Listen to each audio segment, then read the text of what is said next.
آج ہم بات کریں گے انٹرنیشنل لا کے بارے میں کہ انٹرنیشنل لا ہے کیا چیز، اس کی اوریجن اور اس کے جو ڈیولپمنٹ ہے وہ کیسے ہوئی۔ انٹرنیشنل لا اوپنہائمر کے ڈیفینیشن کے مطابق international law is a name for the body of customary and treaty rules which are considered legally binding by the civilized state in their intercourse with each other۔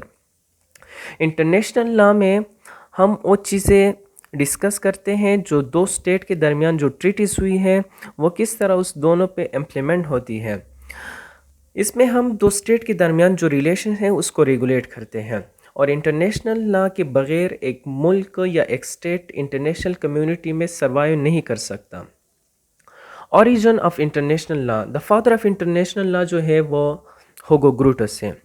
اگر ہم اس کے origin کے بارے میں پڑھیں تو جو جورسٹ ہے انٹرنیشنل لا کے، اس کے درمیان ڈسپیوٹ ہے۔ کچھ جورسٹ اس کی ہسٹری کو 4000 سال پیچھے سے ٹریک کرتے ہیں، اور جو ماڈرن ہے وہ کہتے ہیں کہ نہیں، ہم اس کی ضرورت ہی نہیں ہے، ہم ٹریٹی آف ویسٹفیلیا 1648 میں جو ہوئی تھی at the end of 30 of war, وہاں سے اس کی اوریجن ٹریس کرتے ہیں۔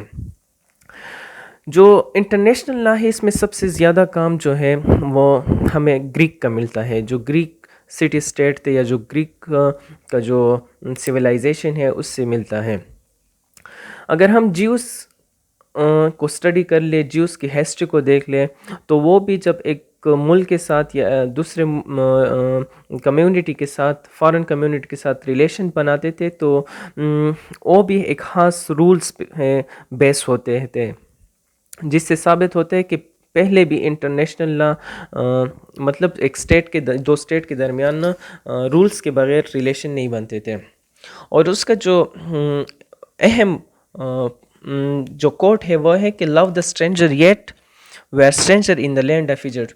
تو مطلب یہ ہے کہ وہ اس کوٹ کا اگر ہم دیکھ لیں تو اس سے ثابت ہوتا ہے کہ وہ بھی انٹرنیشنل لا کو مانتے تھے۔ جو رومنس ہے، رومنس نے ہمیں وار کے ٹائپس انٹرنیشنل لا کو دیے ہیں، ایک ہے جسٹ وار، ایک ہے ان جسٹ وار۔ اور دوسری بات یہ، جو رومنس تھے انہوں نے ٹریٹیز کو 3 ڈیفرنٹ کیٹیگری میں ڈیوائڈ کی ہوئی تھی۔ ایک ہے ہمارے پاس فرینڈشپ ٹریٹی، دوسری ہے الائنس ٹریٹی، اور تیسری ہے ہاسپٹیلٹی۔ یہ کنٹریبیوشن ہے رومنس کے انٹرنیشنل لا میں۔ اگر ہم ہندوس کو دیکھ لیں، جو ویسٹرن فلاسفر ہے یا جورسٹ ہے وہ کہتے ہیں کہ جو انٹرنیشنل لا کا اوریجن ہے وہ گریک سے شروع ہوتا ہے، لیکن اگر ہم رامائن اور مہابھارت کو اسٹڈی کر لیں، اس کی ہسٹری کو دیکھ لیں، تو اس سے صاف ثابت ہوتا ہے کہ جو ہندوس تھے یا جو جو ایشیا کنٹریز ہیں، تو یہاں سے انٹرنیشنل لا کا اوریجن سٹارٹ ہوتا ہے، یا وہاں سے انٹرنیشنل لا اوریجنیٹ ہوئی ہے، کیونکہ مہابھارت میں جو ڈپلومیٹک ریلیشن شپس ہے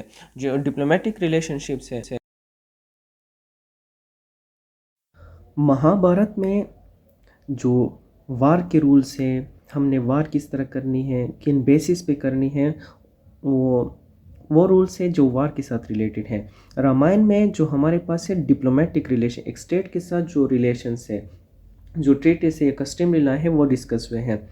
اس کے بعد آتا ہے مسلم کنٹریبیوشن۔ جب مسلمز آئے تو پیغمبر صلی اللہ علیہ وسلم کن لوگوں کے ساتھ آپ نے لڑنا ہے اور کن لوگوں کے ساتھ آپ نہیں لڑ سکتے، ان کو تکلیف نہیں پہنچائیں گے، جیسا کہ بوڑھوں کو نہیں مارو گے، بچوں کو نقصان نہیں پہنچاؤ گے، فصل کو نقصان نہیں پہنچاؤ گے۔